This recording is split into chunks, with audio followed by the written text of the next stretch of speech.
एक दिन कैलाश पर्वत पर पार्वती माता चिंतित थीं। उन्होंने देखा कि भोलेनाथ ध्यान में लीन हैं, लेकिन उनके मुख पर उदासी छाई हुई है।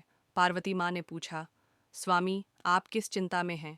भोले बाबा ने मुस्कुराकर कहा, देवी, एक रहस्य है जिसे मैं तुम्हें वर्षों से नहीं बता पाया, लेकिन अब समय आ गया है। पार्वती माँ चौंक गईं। रहस्य? कौन सा रहस्य? भोले बाबा ने बताया कि कई कल्पों पहले उन्होंने एक ऐसा महाशाप लिया था जिससे 3 लोकों का संतुलन बना हुआ है।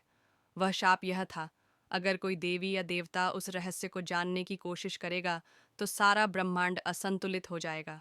पार्वती माँ ने जिद की, मैं आपकी अर्धांगिनी हूँ, मुझे भी अधिकार है जानने का। भोले बाबा ने कहा, ठीक है देवी, लेकिन एक शर्त है।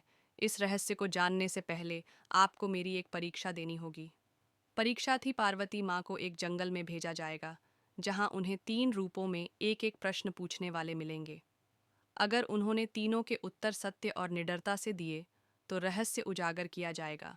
पार्वती माँ तैयार हो गईं। पहला परीक्षक, एक वृद्धा ने पूछा, यदि तुम्हारे पति मृत्यु को स्वीकार कर लें तो क्या तुम उन्हें रोकोगी? पार्वती माँ ने उत्तर दिया, अगर उनका निर्णय धर्म और सृष्टि के हित में हो तो मैं स्वयं उनकी चिता में बैठ जाऊंगी। वृद्धा मुस्कुराकर गायब हो गई। वो स्वयं मृत्यु की देवी थीं।